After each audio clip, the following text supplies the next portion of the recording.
Hey, everybody. Welcome to tonight's Late Night Happy Hour. Whoops, my microphone is backwards. Use the open eye, Frank.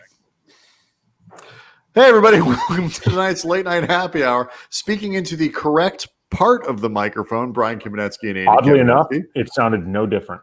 It might not, but I just know you're supposed to talk into this side. It would be in your head for the entire hour. So you want to make sure that you're doing it correctly. It's not even so much that. It's like then you look up at the end of the hour and all of a sudden like it didn't sound right. And then I'm telling you, it sounded fine. Well, but it's you've not noticed a couple times when I haven't been plugged in. So I did notice it. I just didn't say anything. Why? Because it was joyous. No, not plugged in where people can't hear me. Plugged in where I'm coming in through the wrong speaker. Why would you do that? Why would you intentionally make the sound of less quality if you noticed? Oh, that I can't tell. Well, that's my point. So there we go. I fixed it. Anyway, let me tell you something, Andy. Preseason basketball remains as absolutely uninteresting as it did before the pandemic. It's nice to know that 2020 can't change everything. Lakers win 87-81 over the Clippers at Staples Center in the inaugural game of the 2020-2021 season. It wasn't totally uninteresting. We'll talk about some of the things that were kind of interesting out of it, but much more about the people who didn't play tonight for the Lakers. Let me make sure I got the full list. Andy, help me out. LeBron, no. AD, KCP, Markieff Morris, Marc Gasol. Yep.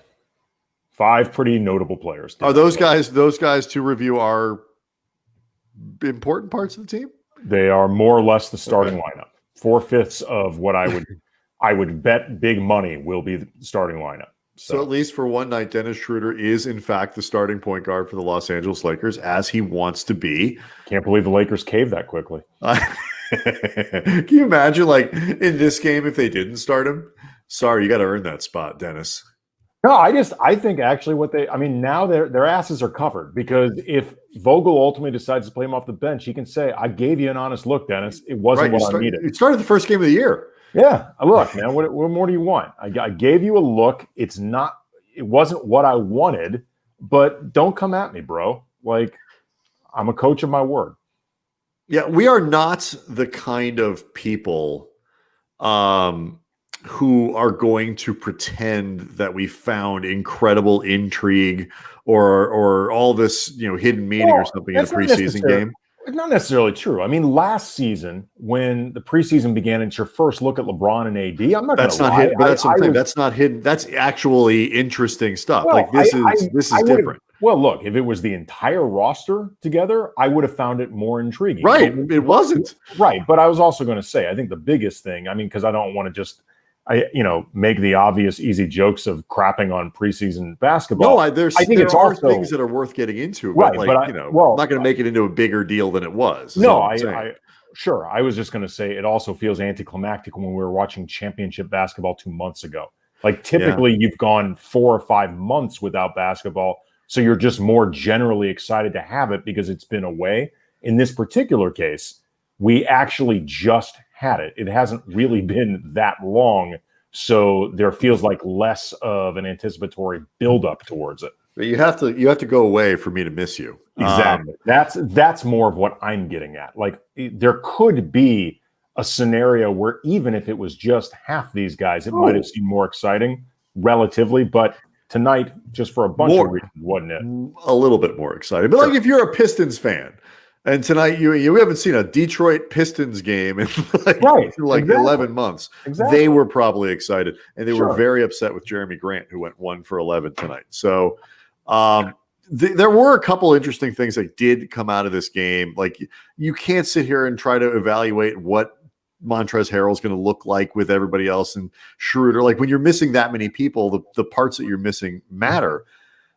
You can, though, I think, look at guys like Talen Horton-Tucker and even like Devontae Cacok and guys like that, because this actually is a year where everyone is going to play.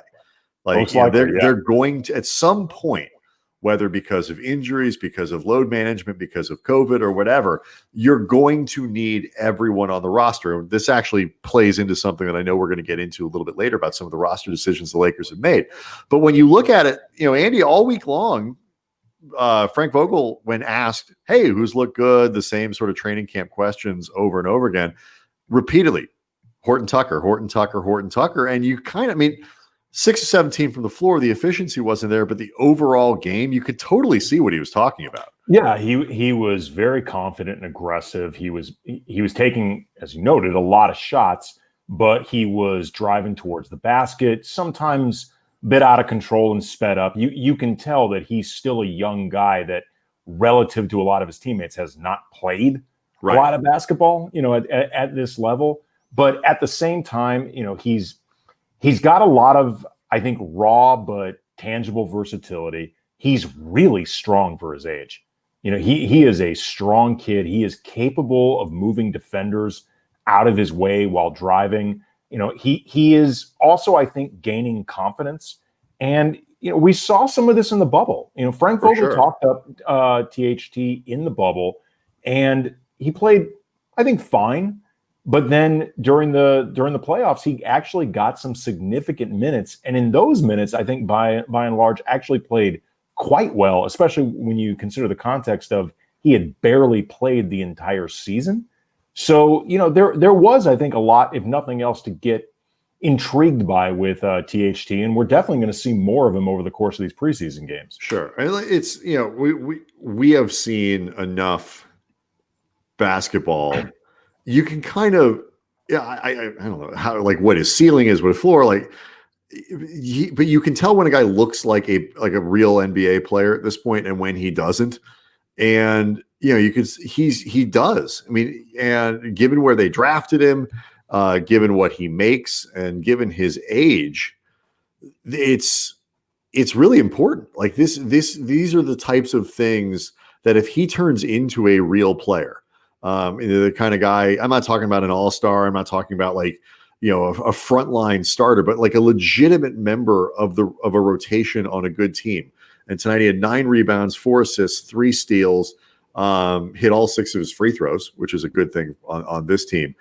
The ability to take a kid like that and drop him into your rotation where he can be a reliable part of it for however many years, that's how a team like the Lakers maintain success while they have to keep churning around their really high-priced stars.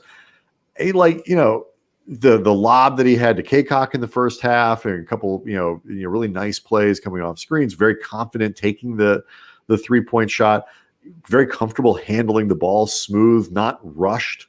He didn't seem he's still only 20, right? He just turned 20. If they win again, he still can't drink. Yeah, it's going to be a while. It's going to be a minute before he can legally celebrate with his teammates. I was actually thinking about with THT, and obviously, like you were saying, the importance of him potentially developing into a rotation player just because of the Lakers having so little youth on this team and also so few assets. They gave up a lot of draft capital in the Anthony Davis trade, and also too, to maximize the salary possibilities, moving out Isak Bonga and Mo Wagner. And, these are things that, by the way, the Lakers did the right thing. Nobody would ever second guess this, but it still leaves them with a pretty, empty cupboard. I was actually thinking about watching THT in this game, and this is a long ways from a possibility. And I want to make it clear, this is me purely spitballing, thinking off the top of my head. It has nothing to do with anything I've heard about actually being a possibility.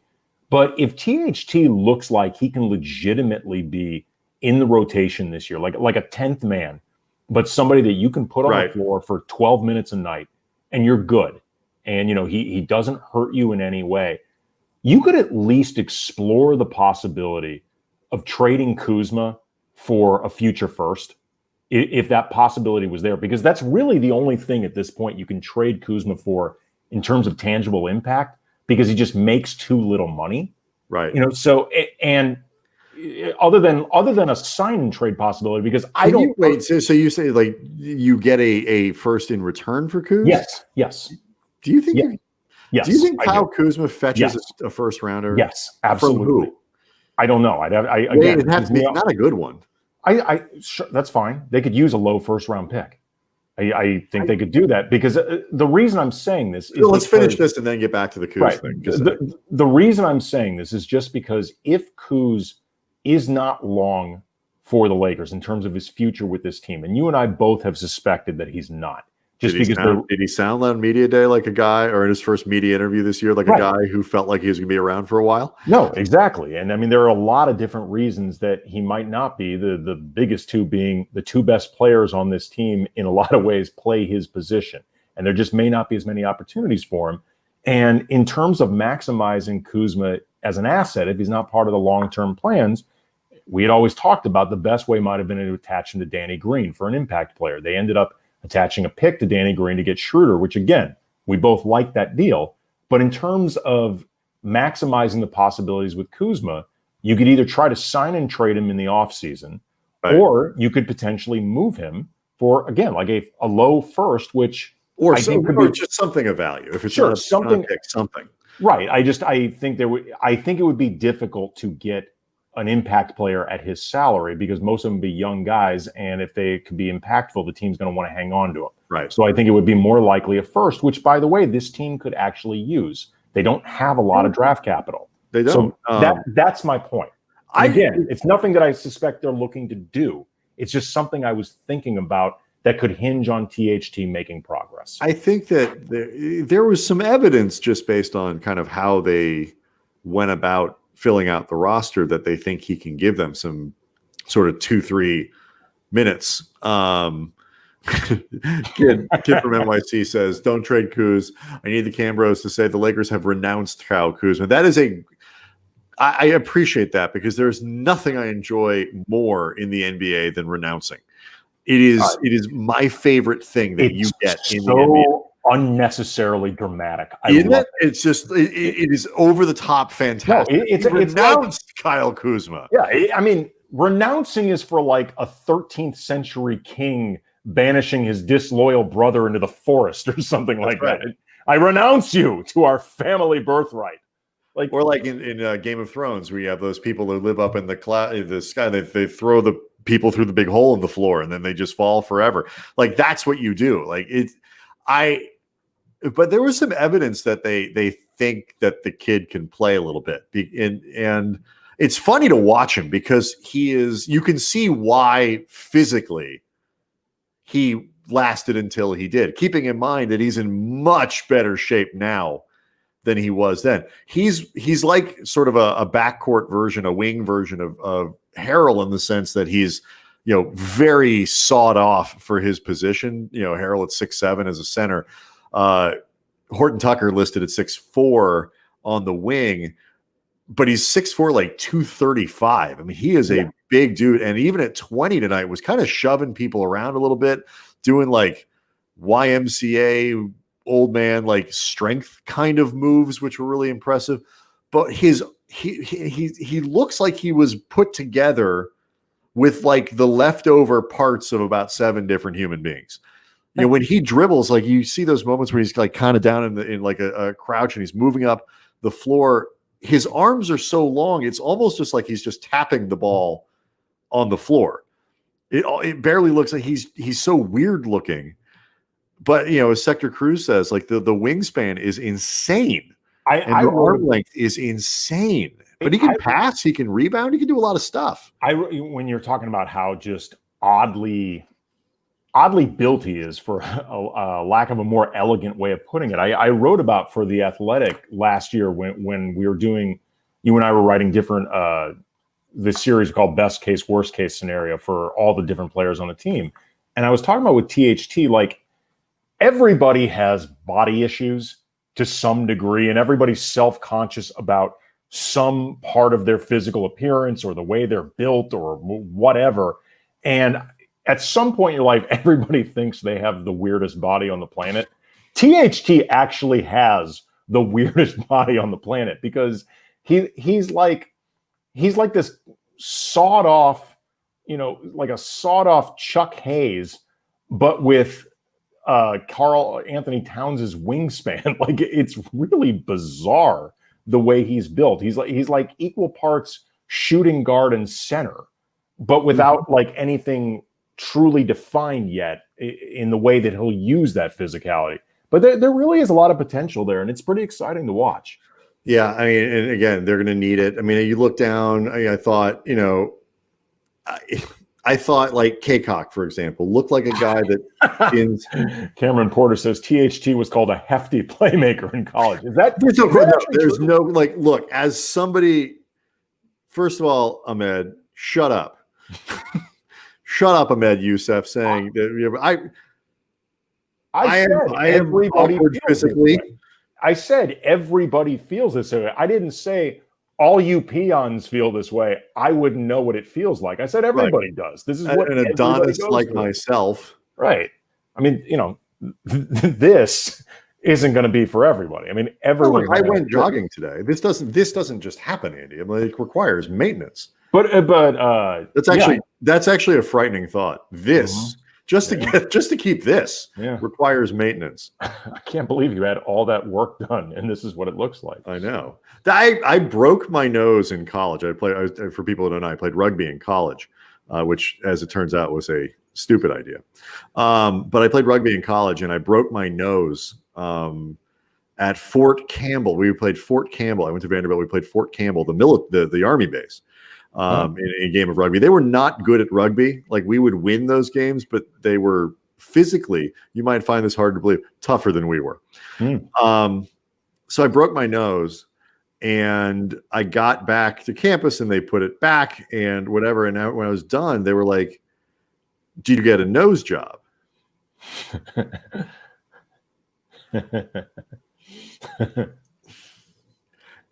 Yes, I did. I said, "Give me this." Like, I had this little delicate nose, before, and I said, "No. Let's beef that sucker up." Something fierce. I always found that question to be a little bit strange. But yeah, so I understand what it is to have a weird looking body. He truly is a unique and just physical makeup. I mean, like, it's hard to find a comp for THT. I really thought when I don't know how to buy shirts. I hope he makes at least a couple NBA contracts, because at 6'4" with arms that look like they belong on a 7-footer, he cannot buy shirts. I actually wrote that in my piece, that I want to go shopping with THT, not because I want him to buy me clothes or anything like that, or make me part of the shopping expedition. I just want to see what that looks like, because he's making enough money that he can look for something a little bit better than just off the rack, but not so. He's not at bespoke money yet, right? Exactly. So I want to see exactly what that looks like. Did anything else stick out in terms of guys? This is funny, actually. Adrian _Edward. Did anyone else laugh when they saw PG Paul George miss a layup in the first quarter? I didn't laugh, but I knew everyone else was. I literally thought about that watching it. I was like, "Oh my god!" Yeah, we talked a little bit about this last night. We should talk a little bit more about the Paul George contract, because it's truly fascinating. Gets into so many of the things that are complicated about the NBA and these, the need to have stars, the things you have to do to get them, and why, like Giannis, why AD are so valuable and so consequential. But before we do that, though, anybody else stick out to you? Like, I thought Schroeder looked fine. Wes Matthews, hit a 3 early, kind of looked like exactly what you would think Wes Matthews would look like. I think Montrezl Harrell, just how hard he plays, is A, fun to watch, B, can be really contagious. It's going to help them a lot in the regular season. Yeah, that was something else I thought about while watching this game, Brian, just because there has been, especially now as you're starting to see like season previews, and the Athletic has a really good piece. I want to say Sam Amick collected all the quotes, but talked to a few front office execs and also scouts about both the Lakers and the Clippers and the moves they've made. And there is a pretty big there's a lot of hand-wringing or questions about Montrezl Harrell in terms of what the Lakers can really do with him in the playoffs, and that he might not be that big of a factor for them, and that he might be in matchups kind of difficult to put on the floor. And honestly, that may be the case. I don't care. I don't care at all, because they need just as much help in the regular season, given the context of everything they've gone through, this quick turnaround and the mileage on LeBron, all the stuff that AD's been through. I don't care if Montrezl Harrell is largely a regular season guy. That's really valuable for this. I agree. And I think, Tim, I don't even know Tim's last name, but he does the Lakers Exceptionalism podcast, and then he's a great follow on Twitter. Yeah, he is. Cranjus McBasketball pointed out, and it's the same thing with the Clippers. You can't, context changes players. Anthony Davis with a different coaching staff is going to look different Montrezl Harrell with a different coaching staff and different players around him is going to look different on the Lakers. Doesn't mean he's going to be perfect, but you can, he's not going to suddenly turn into a defensive player of the year candidate, but it also means that the things that teams like the Lakers were able to exploit last year might not be as easy to exploit this year. And he pointed out some things that were going on with the Clippers that, could have them set up to use personnel better next year. Also noted that Ty Lue probably improves them from in a lot of ways, which is something that I know we've both talked about. Yeah. I actually think Ty is a better overall coach than Doc Rivers. But even if, like you said, the ability to get, LeBron and AD through a regular season with a decent seed and healthy and fresh for the playoffs, that's what you need. Yes. If Montrezl Harrell's primary value is the regular season, say he's like a 30-minute a night guy in the regular season, 32 minutes, and in the playoffs, he's down to say 24 because certain matchups. Okay, whatever. I don't care. That is valuable for this particular season. It's something we've talked about before, Brian. I think the context of this particular year with the quick turnaround, I think that dictated a lot of decisions the Lakers made in the offseason smartly, where they focused as much, if not more, on the regular season than thinking ahead to the playoffs, because they already know what this team can do in the playoffs. Yeah, but they need to make sure they get there in the best place possible. Correct. So, I thought that stuff looked fine. I thought our Antetokounmpo still does not look like an NBA player quite yet. Got to keep him. But oh yeah, sure. I get rid of him. You can do it quickly. As soon as Big Brother signs that contract, you can let him go, but not until then. You've kept him this long. Mm-hmm. We don't have to spend a lot of time on this, but I did think that Devontae Cacok, who's another guy who's sort of undersized, and he actually has a lot of the same qualities as Harrell, looks like somebody you could put on the floor. And then again, in a season where every member of these 17 that you have, 16 the Lakers are carrying right now, including the two-way guys, are probably going to need to play. And one of them is Kostas, who probably can't. It matters that Cacok can play. You're gonna have a week where you need Cacok to play 22 minutes over 4 games, for 4 games, and he could probably do it. And I think that will be beneficial to them. Because they're gonna have to protect a lot of these other dudes. So those are really the things that I'm not even necessarily that. What are you looking for Sunday? I don't know who's going to play. And then I don't know until we know who's actually going to be active. Yeah. The Paul George thing, they had to do it. Yes, they did. But he's going to be making, I saw the number, $49 million at age 35. What are your odds on Paul George being a $49 million player at 35? there aren't that many players who are worth that type of money in their primes, much less at that age. I mean, that sort of max scale, whatever. Yeah. You know what I'm saying? Like there are a lot of guys that really, really good players, like, all-star, even all NBA caliber players that you think about that price point, nearly $50 million. You're like, LeBron's worth it. Giannis is worth it. Anthony Davis, probably worth it. Kawhi, I think, on balance, is worth it. If Steph can come back to the way Steph looked, maybe Steph. My issues with Harden, I think his presence and effect on a locker room and how difficult he is to play with, I could see the argument, even if I personally wouldn't want to pay him that. Harden's game, actually, especially since it's not predicated on defense, actually should age reasonably well. Not that well. I don't know. But the point being, there are not that many players that in their primes you'd be excited about paying nearly $50 million. George, the health reasons alone would scare you. That's what I'm getting at. I mean, forget the two-way athleticism. If he turns out, you lose a step defensively, you lose, like, his value is not being dominant at any one thing. It's being excellent at many things. And so if you start to erode just little bits of it, like he's a half step slower defensively. Oh, he can't quite get off on the dribble as much anymore. He becomes much more of an ordinary jack of all trades guy, rather than, what they hope is, a not quite elitist of the elite, but, top 10 to 15-ish player, whatever it is, much more the guy who was an MVP candidate for a little while, a couple of years ago.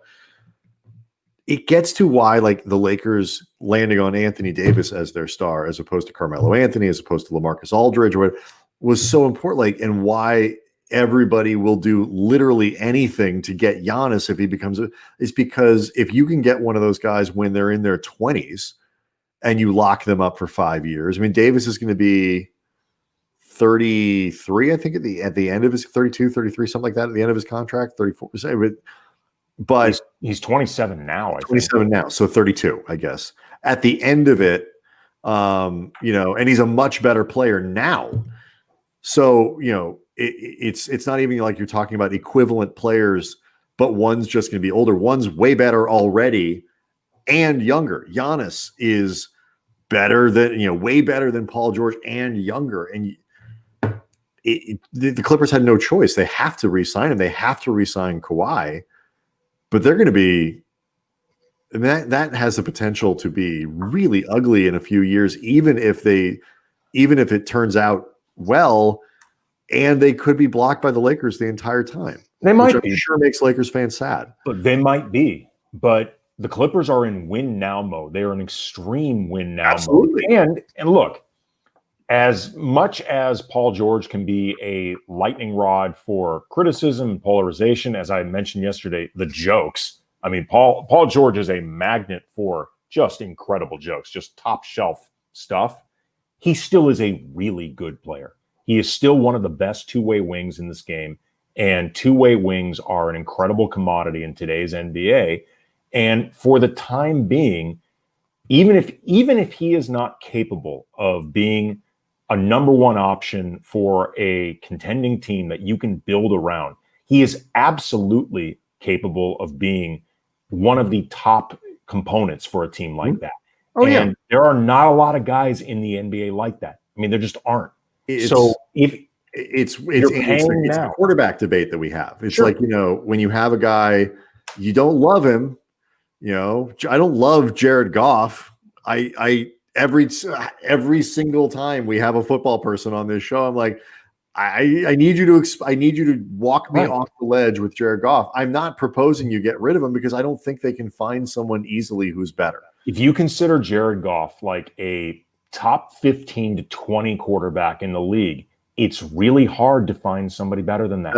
It's harder than I think people realize. Somebody capable of playing at that, sort of top 10, top 15. Than people realize. Absolutely. And guys like that get paid. Guys like Paul George get paid, and they should get paid. You just hope that the timing is right. Like that's ultimately the point is you just try. If you can line this up to where the Clippers win a championship over the next, couple years, assuming they end up getting Kawhi for the next few, if nothing else, and you win a championship, that is worth every penny of what will eventually be a bad Paul George deal. Completely. Absolutely worth it. What makes it so such a particularly bummer for the Clippers? If they anything into the finals, it's an improvement.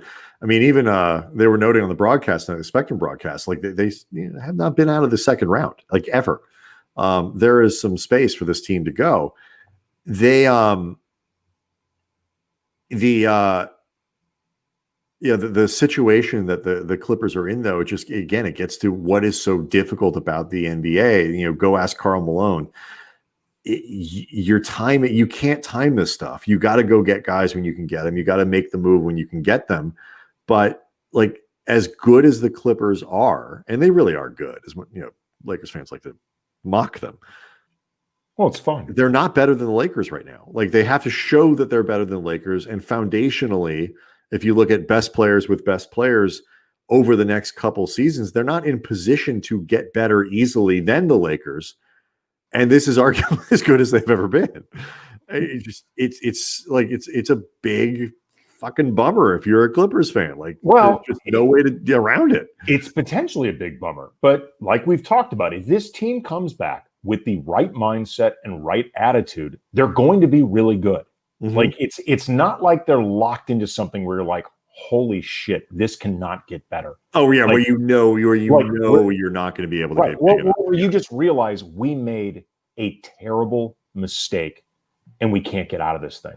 Like, this is what it is. Or, the only way to disassemble it really quickly is to just start, trading off every asset you have to move guys. They're not in this place. Like when they traded, what was it a couple years ago where they traded for the wrong Brooks? Marshawn versus Marshawn. Yeah, they were like, oh shit, like that kind of mistake. Like, wait, we signed that Antetokounmpo to a max deal? Exactly. Like they're not, man. They're not in a bad place, but it needs to work. It needs to work out. So we'll see if it does. It is so hard. Like football, baseball, like basket. The thing that makes these guys just so valuable is, if you have the two best players, one of the best, like, you're going to win. All right. So the other bit of big news today was more from Kyrie Irving, and you actually, Andy, did this better than I did. You actually got the statement, put it into our little toolbar here so people can see it. I had it loaded up here. I was going to share my screen. Your way is better. If you missed it, he starts off by quoting Malcolm X. Always a great start. Yep. For this particular scenario, nothing better than utilizing and invoking the name of Malcolm X, one of the great civil rights leaders of our time. Strong start. Very similar situations. The struggles are the same, so it's a good. I pray we utilize the. Get my quote fingers in here. Fine money. For the marginalized communities in need, especially where our world is presently. I am here for peace, love, and greatness. So stop disturbing me and my team and appreciate the art capitalized. We move different over here. I do not talk to pawns. My attention is worth more. First of all, Kyrie, as a member of the Players Association, ought to know that actually the fines do go, I don't know if necessarily to marginalized communities, but they definitely go towards charitable causes. So, I mean, that feels like something he ought to be more familiar with, if nothing else. Look, I am broadly sympathetic to the idea that, the media, I think, these guys need to recognize the value of the media. And if you do it correctly, if you do it right, the media can be something that works for you and not against you. That said, there are a lot of us who do bad work, who are lazy. Yes. The aggregation, the social media, all these other things. He's not. It's not that he has no valid points to make. Good God, that's a douchey statement. It's like that is. It's just insufferable. Like, if you like, that's the statement of the guy. And Andy and I both went to like prep school. It's like so much like guy who just wants to be known as smarter and deeper and on a nexter level than everybody else than he is. And Kyrie's a smart guy. That's not the point. He ain't that much smarter than the rest of us. Yeah, this is the thing. I mean, he is a special player, particularly as a scorer. He is maybe the best finisher at his size I've ever seen. And in certain ways, he is definitely a special player. He also considers himself a special thinker, which I'm not convinced yet. But even if he is, he does not have a special gift for conveying his thoughts in a way that are clear and easily decipherable, which is really important if you consider yourself this next level abstract. It is. It really is. This sort of new frontier type of worldview. You know what kind of people generally don't have to work hard to convince people that they're special thinkers? Special thinkers. Special thinkers. That's exactly right. Well, I mean, this is Bomani Jones was on Rich Eisen today, and he summed it up really well in just pointing out nobody knows what the hell Kyrie's really even talking about or why he's doing this. And he keeps presenting himself as this guy who feels either misunderstood or misrepresented or both by the media, but won't just explain what he's doing and why in a way that's even sort of clear. And it raises the question of just, does he have an end game? Like, does Kyrie have a goal in mind with all this? Like, is there a point to this, or he's just trying to make a statement in his head, if nothing else? Because there's a big difference between having a point versus trying to make a statement, particularly in his position. I think that there are a few things going on here. I mean, first of all, like, the media is different now. I also think the movement that people have towards being more than an athlete, to fight, shut up, and dribble, which every one of these guys should do if that's what they want to do. Like, these are human beings, and we are long past the point where we kind of recognize that about athletes, that they are not simply commodities, that they are, I think the NBA has been hurt by talking about players as assets and salary slots and all these other things. They are human beings. They are people. Like, I've told the story a bunch of times. I felt like an ass last year, making the easy Paul George jokes after he's like, oh, by the way, I'm kind of depressed in here because it's really hard. That said, I do think sometimes guys try too hard. Like, they want so hard to be known as more than an athlete. I don't want to be defined just by my job either. I don't want to be the guy, and we see it in media. I don't want to be just the sports guy. I want to be able to go do politics. I want to be able to go do this, that, and whatever. And sometimes I think you find, Kyrie's been watching Queen's Gambit, says Padfoot Studios. Can somebody leave on the chat what actually is the Queen's Gambit? I loved the show. It is, I believe, it's a move. I know that. Like, what is it? Like, what is in chess? What is the Queen's Gambit? That's too granular for me to explain. I'm sure you could. Yeah, no, that's the problem. It's hard. Like Kyrie trying to explain what's going on right now within the media. Exactly. Like, I'm just saying, watching the show, I expected at some point somebody to move a piece and everybody like Queen's Gambit right there. Right. That's what it was. Never happened. No. That was no spoiler there. It doesn't ruin the series, but there was no actual mention of a Queen's Gambit anywhere in there. Like, I think sometimes guys are trying too hard in the same way that we all try, too hard in our daily lives at something. And to some degree, I think that's where Kyrie is. Like, when you start talking about, appreciate the art and this and that, it's not right or wrong. It's like, you're insufferable at this point. You are the worst road trip partner I can think of in the NBA, bar none. Yeah, I tweeted out, like, if Kyrie is this insufferable as a basketball player who considers himself an artist, think how insufferable he'd be as an actual artist with something profound to say. And it's funny when he talked about he doesn't talk to the pawns, presumably the media in this case.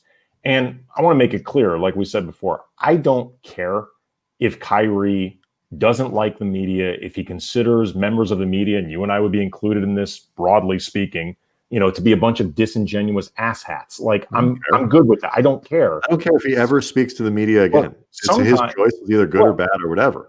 Well, I mean, it works for him or it doesn't. I care to some degree, and I'll explain the reason why. I want to make the point, though, I'm not offended on behalf of media. As we've talked about this before, many that's times. What I'm saying. I don't care on behalf of me in my job as a member of the media. Right. I don't care. I think a lot of times the whole post-practice, post game scrum, that whole dance can be really stupid. There's a lot of reporters that I think don't ask as good a questions as they could, often not really asking from a place of true inquisitiveness or curiosity, and players can sniff that out, and that can get old, and they can tell when guys are just trying to create headlines in the questions that they ask. To be fair, a lot of times they get asked very generic, easy questions, and Kyrie's sort of lumping it all together. But the real pawns in Kyrie's game that he's describing right now are actually his teammates that can't afford to just piss away fine money by skipping media the way he is too, because Kyrie got fined $25K. And if he keeps doing this, I'm guessing it'll be another $25K or more, depending how long he keeps going. They're the ones actually that are become pawns in this, because they're left out to dry while they have to ask, not just answer questions just about Kyrie, but they have to answer all the questions about the team, about everything. And he's supposed to be one of the leaders of this team. He's supposed to be a franchise face. Mm-hmm. It's just god-awful leadership. Like, I mean, that's actually the part of it that I find most off-putting. It's not because he dislikes the media or somehow this is coming up my industry. I don't give a shit. It's just really repellent, to be honest, watching him treat his teammates as so disposable. And it's just, there's a dismissiveness of what they are doing. And there is a line at which you cross. Like, I don't pretend that what we do is important in the same way that the people at Moderna looking for the vaccine for coronavirus. Like, it's not, but I still or embedded journalists, in like a war-torn shit. The people doing the work in the metro section are doing far more important work. I mean, far more important work than what we do. Touche. But that doesn't mean I don't take what I do seriously. I try not to take myself that seriously, but I try to take the work seriously. I take the, putting on this show. Like, we put a lot of time in, trying to find guests 5 nights a week, 10 o'clock at night. It ain't easy, people. Or writing a good story or putting together a good, whatever it is. I try to take the work seriously, because if somebody's going to take the time to consume it, I want it to be good. And I think there's a line between recognizing that we play sports for a living, and there are things that are far more important, as this summer showed us, and the way the guys reacted, and the question of going into the bubble and all the unrest around the country showed clearly there's much more going on in the country that's more important than basketball. But at the same time, there is a line where you start to become dismissive of what it is that you're doing, the importance, and that you're being paid a lot of money to do a job, and you're fortunate, and people take it seriously, and your teammates take it seriously. And a lot of people have a lot on the line. And I think part of the reason Kyrie struggles is to communicate, I think, in a way that just doesn't come off as incredibly insufferable like it did today, is that he kind of blows through that line. LeBron is very good at making clear there are things that are more important.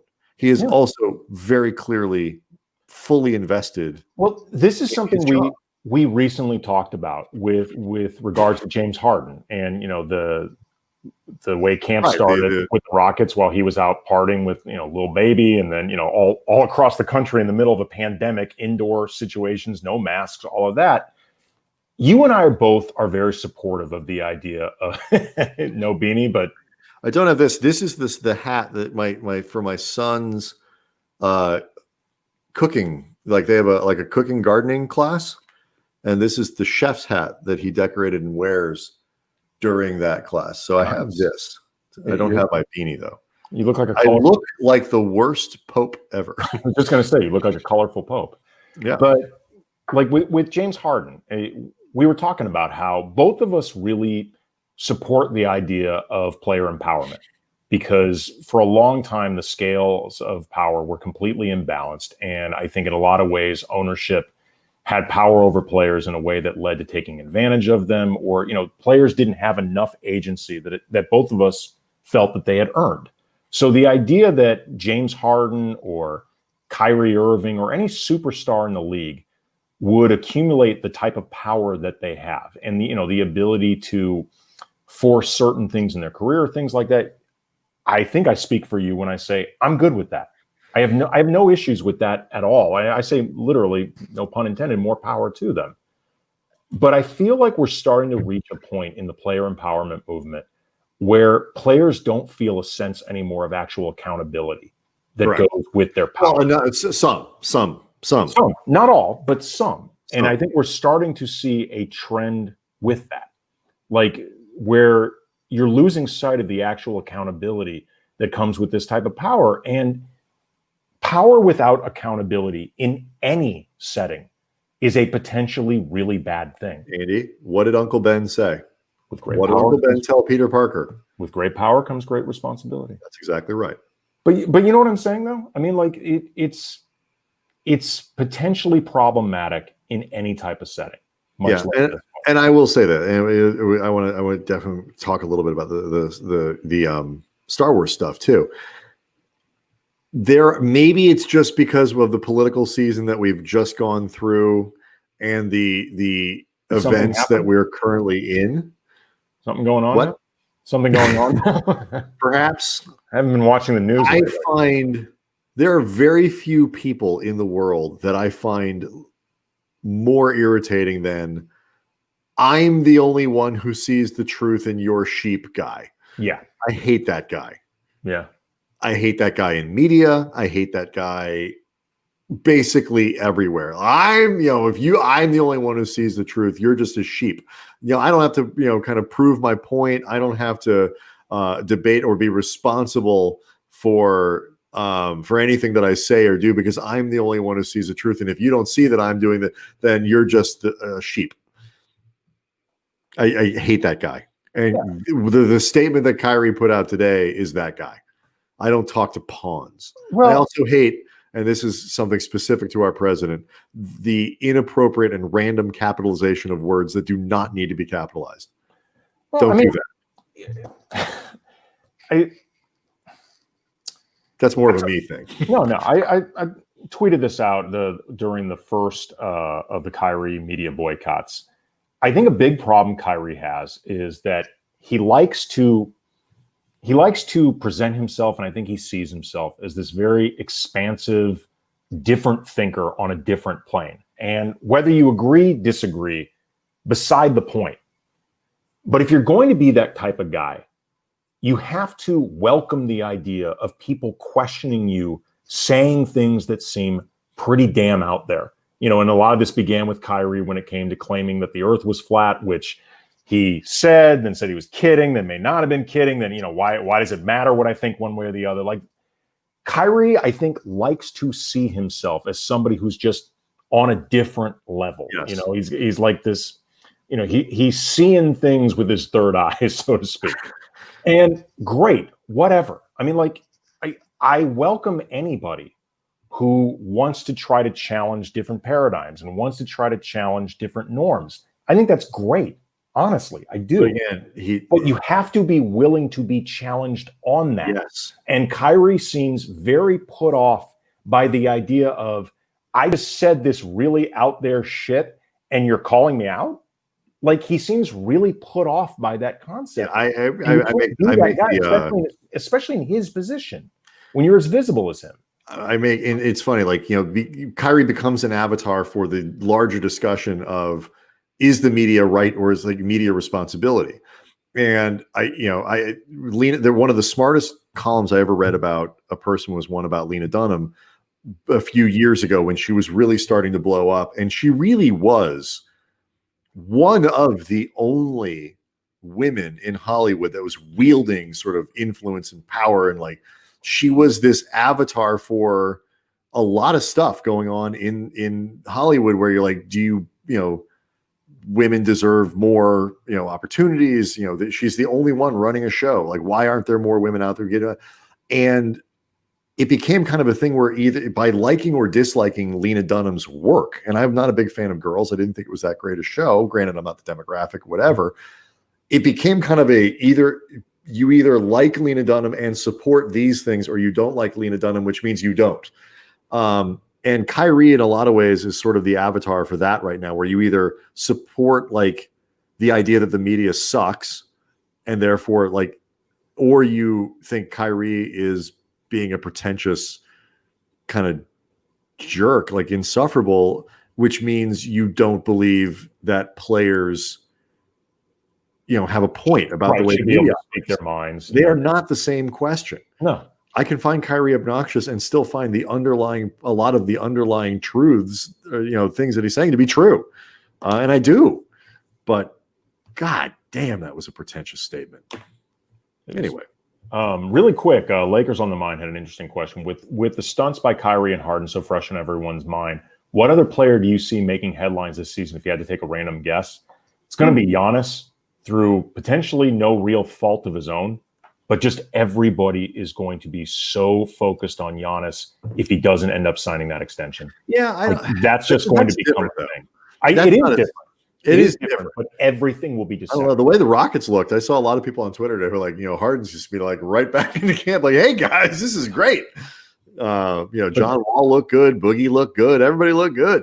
Well, I think it's just interesting though, because Giannis illustrates how you can become a headline generator even if you're not looking for it. But I think the difference is Harden and Kyrie here are really going out of their way to make the headlines. I'm trying to think of somebody. Who is the person who is in that sort of kind of weird spot where, there's some way, is it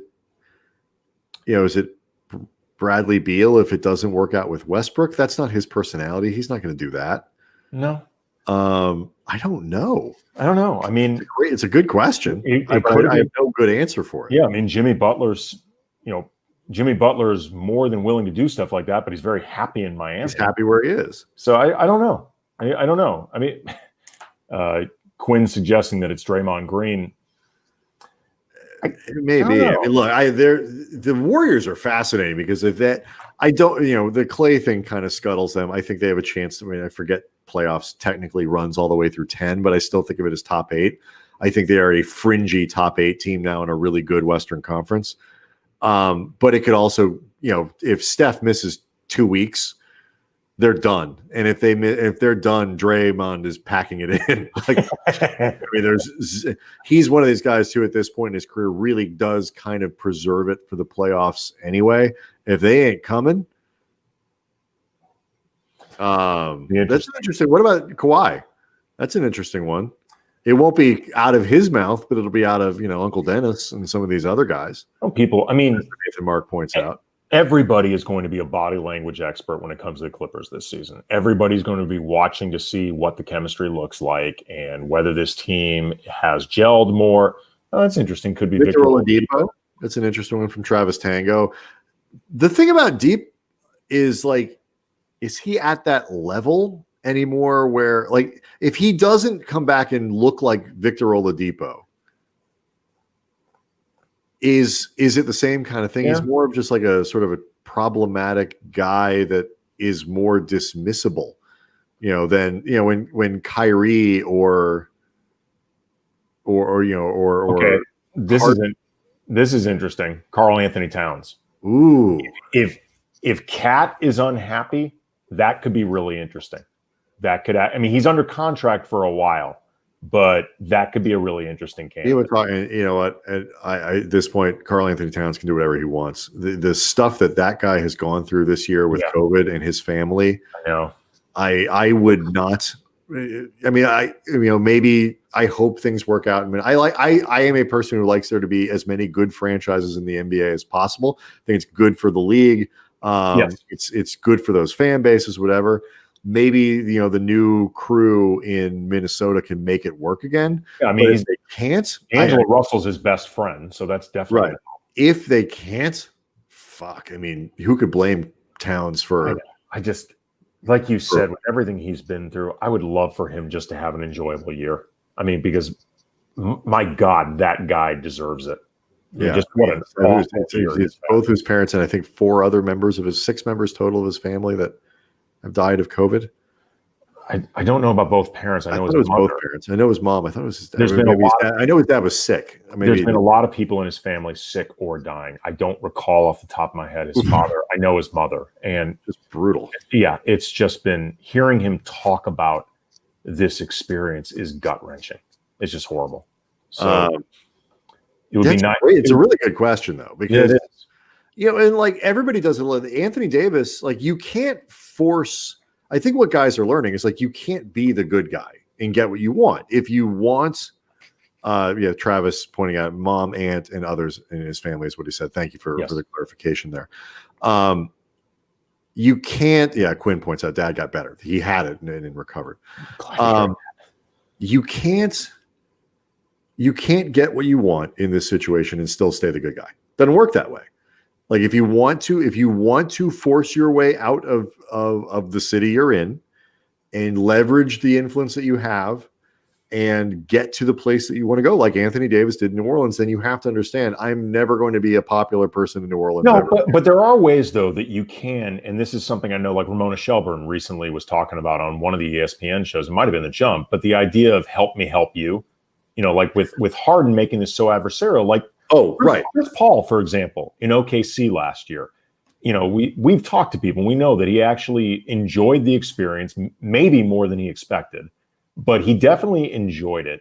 And he really, in particular, appreciated the way the Thunder franchise treated him. And then he eventually got moved to Phoenix, which is something that he wanted. Everybody involved got out of that what they wanted because they all worked together.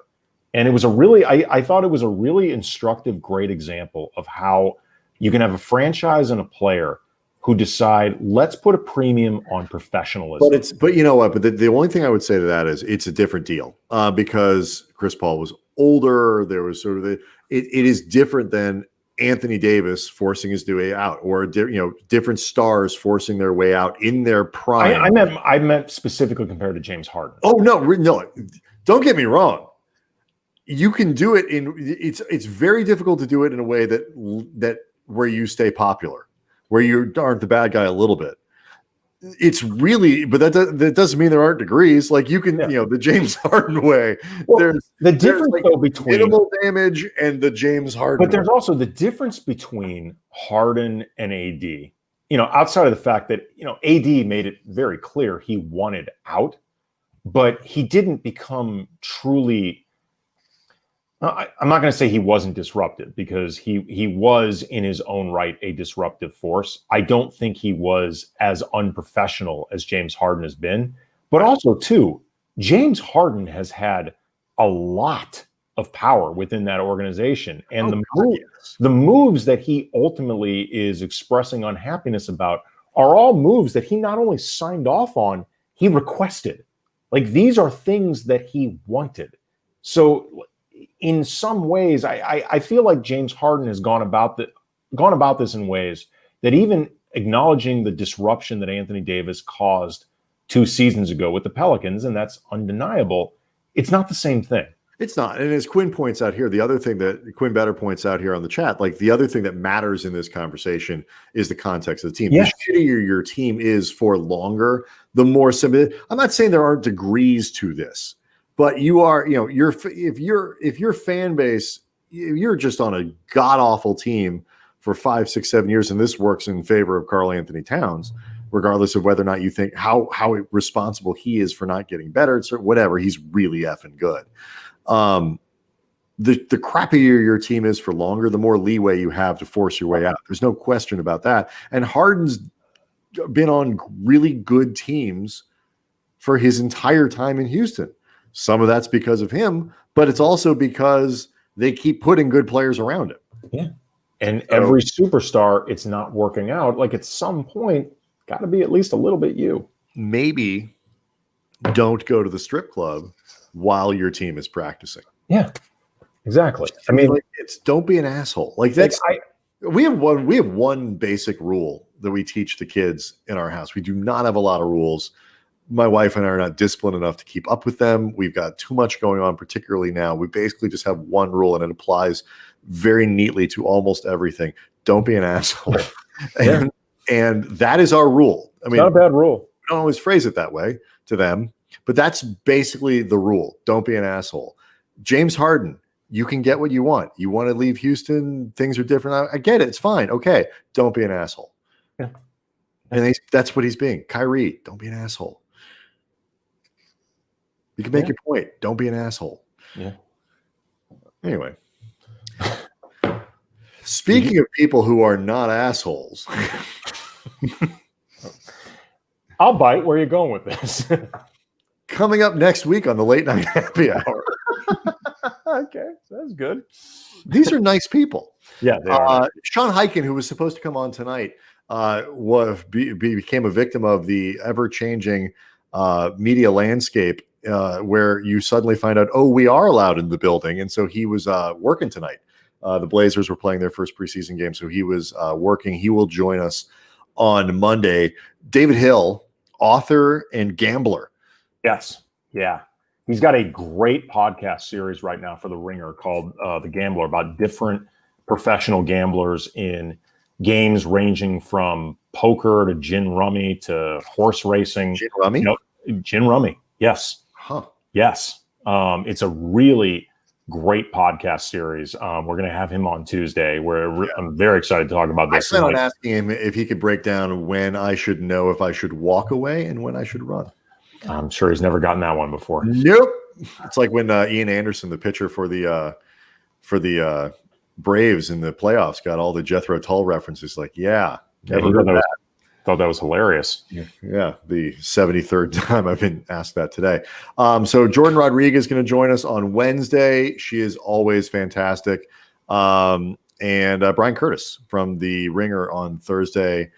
We got a fun week coming up. So these are all really good week.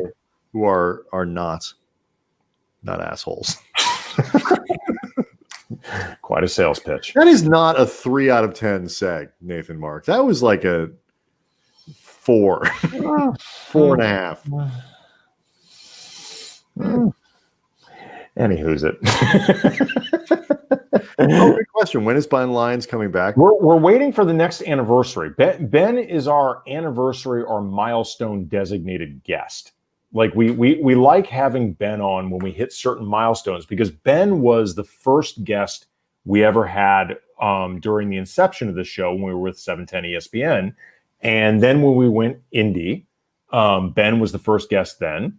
And then we had another milestone. I don't remember what it was, but Ben came on again. So Ben has become just like the way David Letterman used to have Bill Murray on for different milestones, because for people who don't know, Bill Murray was David Letterman's first guest in the original late night show that he did for NBC. Then when he moved over to CBS, Bill Murray was the first guest there. So Ben Lyons is our Bill Murray, and we're very excited about that. We love that. By the way, people are like, a couple people, hey, what about this guy? A couple people suggested Sam Esfandiari, who actually has been on our show before, and last time we had invited him back the night he couldn't do that night. Send us suggestions. Yes, we love people that you guys want to hear. Send us those suggestions. Kamenetzky Brothers @gmail. Leave us at Twitter, whatever it is. So our email address, yes, we can. We just have chosen not to get Barack Obama. Ether accepted his invite. pending. But for real though, let us know. If you go to our Twitter handle at Cam Brothers, you can leave it there, or our email address, KamenetzkyBrothers@gmail.com, is on there too. And send us suggestions if there are people that you guys want to hear from. We'll try. We will definitely try. And keeping in mind now too, they don't necessarily have to stay up until 2 a.m. to do the show, because we can tape some stuff and do that as well. All right. So everybody have a great weekend. We will be back on Monday talking NBA with Sean Hyken. And that is all that I have to say about that. All right. Andy? See everybody then. Donkey Needle on.